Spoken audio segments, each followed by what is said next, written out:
So what's up guys?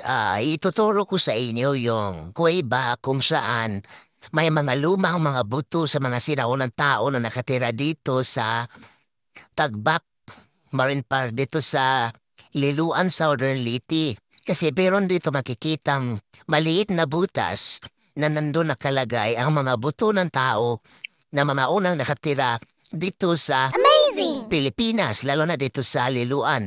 Ano kaya, baka ginawang sementeryo ito noon dito sa island. Kaya ipakakita ko sa inyo dito sa Tagbak Marine Park ang mga lumang buto na ng tao nandito sa island na nilagay nila sa butas dito sa Tagbak Marine Park dito sa Liloan, Southern Leyte. Kaya ipakita ko sa inyo. Let's go!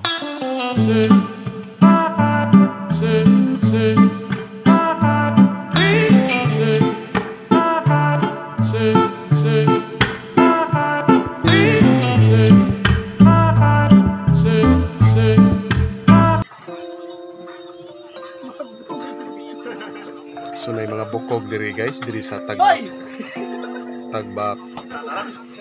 Marine Park. Na mga bukog sa tao man na mga sinaunang panahon.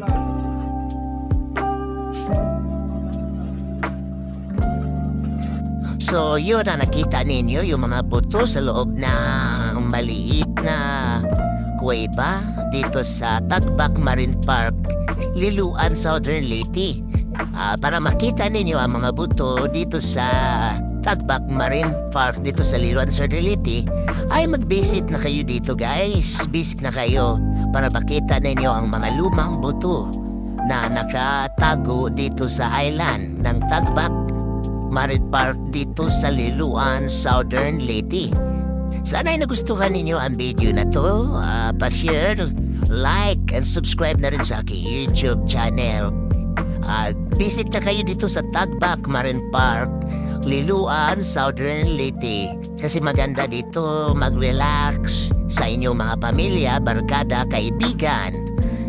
Yan, makikita natin ang ganda ng Tagbak Marine Park dito sa Liloan. Salamat!